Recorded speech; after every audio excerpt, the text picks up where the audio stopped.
আজকে যারা এক দফা দিচ্ছে কালকে এরা আরেকটা দফা দিবে, দিয়া বলবে যে আপনি আওয়ামী লীগ করা বন্ধ করেন।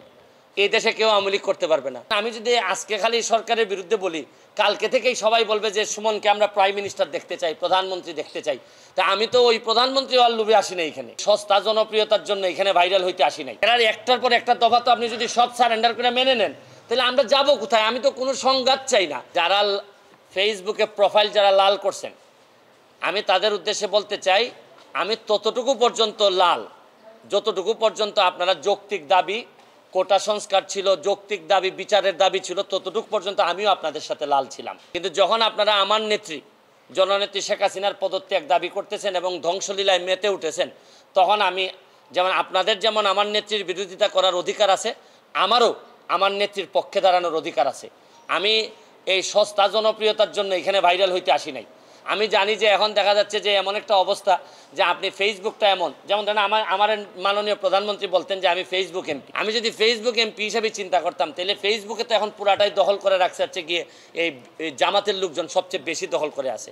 তা আমি এখন সরকারের বিরুদ্ধে একটা কথা বললে আমার তো বলার ক্ষমতা আছে, আমি তো স্বতন্ত্র এমপি, আমি যা ইচ্ছা সরকারের বিরুদ্ধে বলতে পারবো।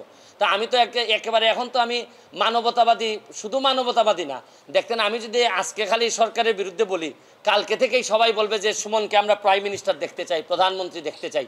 তা আমি তো ওই প্রধানমন্ত্রী আর লোভে আসি না। এখানে আমার রাইট রং বোঝার ক্ষমতা হয়েছে। আমি পড়াশোনা করে ব্যারিস্টার হয়েছি।